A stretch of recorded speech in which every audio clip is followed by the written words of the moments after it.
Մնացի մենակ, ոչ պապս կար, ոչ տատս,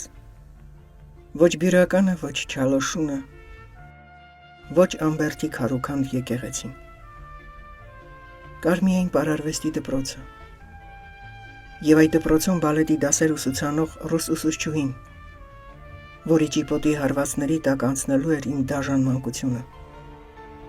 ախ այդ ուսուցչուհին, նրա մեջ էր ռուս ազգի ողջ դաժանությունը, տիրակալի ստրկացնող հաճույքը, ոսկրոտ նիհարակազմ մի ձեռքին կաշվե մտրակ այդ չարի հանճարը, որի դեմքին երբեք ժպիտ չէիր տեսնի, մեր պատանի մարմինները նրա հարվածների տակ պետք է մեծանային, բայց ինչպես ասում են չարիքն էլ իր բարիքն ունի, քանզի այն թոլակամ աղջնակը, որ ես էի, աչքերի մեջ ծվարած հին ու խոր մի վիշտ, որն իր ժողովրդի ապրած կոտորածների, չթաղված դիակների, ցեղասպան մարդկանց վիշտն էր, որ սերնդեսերունդ արյան հիշողության փոխանցվելով հասել էր նրան, և մի օր փոխարկվելու էր հզոր ուժի։ Մարդ երկու դեմք ունի, արտաքին և ներքին, արտաքինը իր դեմքն է, մյուսը հոգին, որը կրում է ժողովրդի ապրած վիշտը։ Այդ նույն մենակության զգացումն էր նաև մորս արյան մեջ, թեպետ նա շատ երիտասարդ էր ամուսնացել և ուներ 5 զավակ, բայց նորից զգում էր այդ մենակության շունչը։ Նա միշտ քնելու պահանջ ուներ, նույնիսկ ցերեկվա ժամերին։ Մա ասում էի, ախր շատ ես քնում։ Քնում եմ, որ ժամանակը շուտ անցնի։ Իսկ ժամանակը շատ դանդաղ էր անցնում։ Հոգսը զբաղեցնում էր նրան, բայց չէր ապաքինում վիրավոր հոգին։ Մի օր ինձ ասաց, գնանք զբոսնելու։ Մենք դուրս եկանք Եկմալյան փողոցի մեր հողետանից և քայլեցինք դեպի օպերայի շրջակայքը տանող ծառաշատ պուրակը։ Ես քայլում էի մորս ձեռքը բռնած։ Գաղտագողի նայում նրա գեղեցիկ դեմքին ու մտածում. թե արդյոք ես էլ նույնքան գեղեցիկ կլինեմ, ինչպես մայրս էր։ Նա իմ պաշտամունքն էր իր խրատներով ու մոժներով և իրավիճակները գեղարվեստորեն պատմելու ձիրքով։ Նա արվեստի սիրահար էր։ Ես ականատես էի մորս գաղտագողի համբույրներին։ Երբ քնած էինք, նա մոտենում էր իր զավակներին,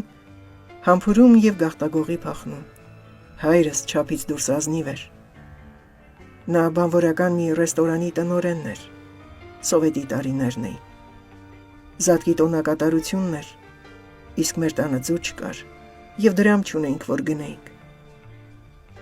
Աշխատանքի ավարտից հետո հայրս գրպանը լցնում է ձվերով, որ տուն բերի, բայց մինչև տուն հասնելը ձվերը իրար խփվելով դառնում են ձվածեղ։ Երբ հայրս ձեռքը տարավ գրպանը, որ ձվերը հանի, մատներից կախված հեղուկ ձվանյութը փայլուն դեղին ուլունքաշարի պես ծորաց ցած։ Մայրս լիաթոք ծիծաղեց հորս անճարության վրա, անվանելով նրան վախկոտ, բայց միթե դա վրեժխնդրության մի ձև չէր մեր աչքերում նսեմացնելու հորս արժանիքները։ Գուցե դա անում էր անգիտակցորեն, չհասկանալով, թե որքան դժվար էր մի մարդու համար անել գողություն, երբ նրա արյան մեջ չկա թալանչին։ Իմիջիայլոց Սովետ միության տարիներին մի փոքր գողության պատճառով կարող էիր դատապարտվել։ Այս բոլորն ինձ հասկանալի դարձավ շատ ուշ, երբ արդեն երեխա չէի։ Ընթերցանություն շատ էի սիրում, գիշերները չէի քնում։ Երբ բոլորը խորքուն էին մտնում, ես ըմբոշխնում էի իմ երջանկության պահերը։ Ինչ ես կարդում, մի օր հարցրեց մայրս։ Քո սիրած գիրքն եմ կարդում, Շեքսպիր։ Ուզում եմ հասկանալ, թե ինչու իմ անունը Ջուլիետ դրեցիր։ Վաղը քեզ կպատմեմ, թե ինչու, ասաց մայրս։ Մոմը հանգցրու գնա քնիր։ Ես հանգցրի մոմը։ Մտա անկողին սպասելով, թե երբ նա կքնի, որ կարողանամ գաղտնի ծլկել անկողնուցս ու լինել իմ սիրելի գրքի հետ։ Անցան օրեր։ Մայրս մոռացավ իր խոստումը, բայց պատահեց մի բան, որ բացահայտեց մորս լռությունը։ Ես հասկացա իմ անվան գաղտնիքը։ Կեսօր էր։ Երևանյան հիասքանչ գարնանային կեսօր։ Մայրս ասաց. գնանք զբոսնելու։ Երկինքն անամպ էր, օրը հիասքանչ։ Երբ հասանք մոտակա այգին, մայրս դրամ տվեց և ասաց. գնա քեզ համար պաղպաղակ գնիր։ Իսկ ինքը նստեց այգու առաջին պատահած նստարանին։ Երբ վերադարձա, մայրս չկար, նստարանը դատարկ էր։ Շրջեցի ողջ այգով։ Երբ ծառածածկ մի նստարանին նստած տեսա մորս, որ զրուցում էր անծանոթ տղամարդու հետ։ Երջանկությունից փայլում էին նրա աչքերը։ Պատմում ու պատմում էր իր կյանքը, ծիծաղում և արտասվում։ Ես թաքնվեցի հաստաբուն ծառի ետևում, կերա իմ և մորս պաղպաղակները, և ինքս ինձ որոշեցի, որ ոչ ոք չի իմանա այս հանդիպման մասին։ Հայրս սարսափելի խանդոտ էր։ Զայրացած պահին նա ընդունակ էր կորցնել ողջամտությունը։ Երբ նա հանդիպել էր մորս, միանգամից սիրահարվել էր և անմիջապես ամուսնացել։ Բայց ով էր այդ անծանոթ տղամարդը, որին տեսնելով մայրս մոռացել է իմ գոյության մասին, ում պատմելով իր կյանքը ծիծաղում էր ու արտասվում։ Հետո իմացա, որ նա եղիշն էր, մորս առաջին սիրո դժբախտության պատճառը։ Ես զգում էի, որ մայրս հորս չի սիրում, որ նրա ամեն մի արարքը, ամեն մի շարժումը ազդում էր իր ջղերի վրա, սակայն հայրս սիրում էր մորս և հանուն իր սիրո լքել էր նախկին կնոջը, որին մենք անվանում էինք Գիժ Լուսո։ Գիժ Լուսոն հորիցս ուներ երկու տղա, որոնց մանկական հոգին լցնում էր ատելությամբ մորս հանդեպ, գազազացնում և ուղարկում էր մեր տուն, ստիպում, որ մայրս պահեր նրանց։ Վրեժխնդրության մի ձև, որ հաճախանում են լքված անճարակ կանայք։ Երեխաները ոչինչ չէին հասկանում։ Նրանք զայրացնում էին մորս, չէին ենթարկվում։ Բայց ոչ Լուսոյի ատելությունը, ոչ մորս գանգատները չսպանեցին նրանց հանդեպ ունեցած իմ սերը։ Երևի հորս երակներում հոսող արյունն ավելի հզոր էր, քան այդ երկու կանանց միջև եղած ատելությունը։ Հայրս իր խստությամբ հանդերձ շատ քնքուշ, սիրող սիրտ ուներ։ Լողացնում էր իր տղաներին, գուրգուրում, խուզում նրանց մազերը և ուղարկում խաղալու։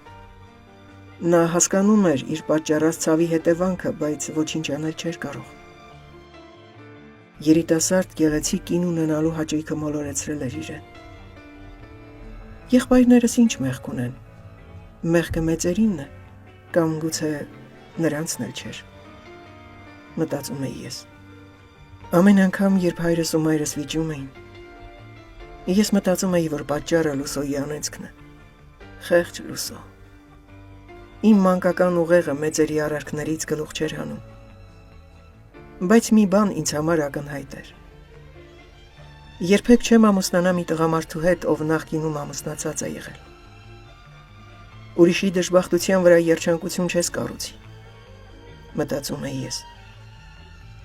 Մայրս հորիցս 15 տարով փոքր էր։ Մի առավելություն, որ նրան ուժ և հպարտություն էր տալիս, իսկ հաճախ այդ առավելությունը փոխվում էր արհամարանքի։ Ու նա մտածում էր երևի. ինչու ամուսնացա ինձանից տարիքով մեծ տղամարդու հետ։ Այդ հոգեվիճակում նա հաճախ չէր ուզում հորս հետ որևէ տեղ գնալ։ Մանավանդ, որ հայրս կաղում էր։ Մանուկ ժամանակ Ղարսում նա ընկել էր իր պապի տան կտուրից։ Աջ կոնքը վնասել ու այդպես էլ մեծացել էր։ Հայրս կուսակցական էր, հարգված պաշտոնյա, սիրված շրջապատի կողմից։ Երկրորդ համաշխարհային պատերազմից հետո նրա նշանակեցին Կոշ գյուղի գյուղապետ, և մենք Երևանից ժամանակավոր տեղափոխվեցինք Աշտարակի Կոշ գյուղը։ Բերքարատ գյուղ էր Կոշը, սակայն ամռանը, երբ շոգը նեղում էր, լեռներից իջնում էին տաքացած օձերը և հաճախ խայթում էին գյուղացիներին։ Գյուղում կար մի կին հեքիմ, նա կծած տեղից բերանով դուրս էր քաշում թույնը և փրկում խայթվածներին։ Մենք երեխաներով դիտում էինք այդ տեսարանը։ Եվ ամեն անգամ, երբ թույնը թքում էր գետնին, մենք ուրախությունից ծափ էինք տալիս։